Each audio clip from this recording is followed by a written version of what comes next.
उपमुख्यमंत्री अजित पवार हे शरद पवार यांच्या निवासस्थानी पोहोचलेले आहेत। आपण दृश्यांमधून बघू शकतो की शरद पवार यांचं जे दिल्लीतील निवासस्थान आहे 6 जनपद, या ठिकाणी अजित पवार स्वतः पोहोचलेले आहेत। आणि सगळ्यात महत्त्वाची गोष्ट म्हणजे अजित पवार यांच्यासोबत त्यांच्या कुटुंबातील इतर नेते देखील उपस्थित राहण्याची शक्यता व्यक्त केली जाते।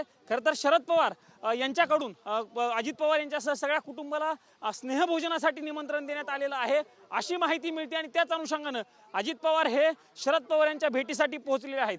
खरं तर 2 दिवसांच्या नंतर शरद पवार यांचा वाढदिवस आहे। त्या वाढदिवसाच्या अनुषंगानं अजित पवार हे दिल्लीमध्ये आलेले असू शकतात वाढदिवसाच्या शुभेच्छा देण्यासाठी अशी माहिती देखील मिळत आहे।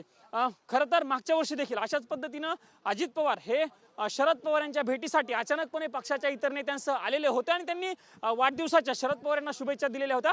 तेव्हा वेगळी चर्चा सुरू झालेली होती। त्यामुळे अजित पवार यांची शरद पवार यांच्या भेटीसाठी आल्यानंतर पुन्हा एकदा राजकीय चर्चा वेगळी सुरू झाल्याचं चित्र आपल्याला बघायला मिळतंय। अजित पवार यांच्यासह त्यांच्या पक्षाचे इतर नेते देखील या ठिकाणी भेटीसाठी उपस्थित राहू शकतात अशा पद्धतीची माहिती मिळते। खासदार प्रफुल्ल पटेल हे देखील या भेटीमध्ये उपस्थित असतील अशा पद्धतीची माहिती आहे। खरं तर ही भेट कौटुंबिक भेट आहे अशा पद्धतीची जरी माहिती दिली जात असली तरी राजकीय चर्चा देखील या 2 प्रमुख नेत्यांच्या भेटीमुळे होण्याची शक्यता सध्या महाराष्ट्रामध्ये वर्तवली जाते। कॅमेरामन विनोद कुमार सह मी प्रमोद जगताप, TV9 मराठी, नवी दिल्ली।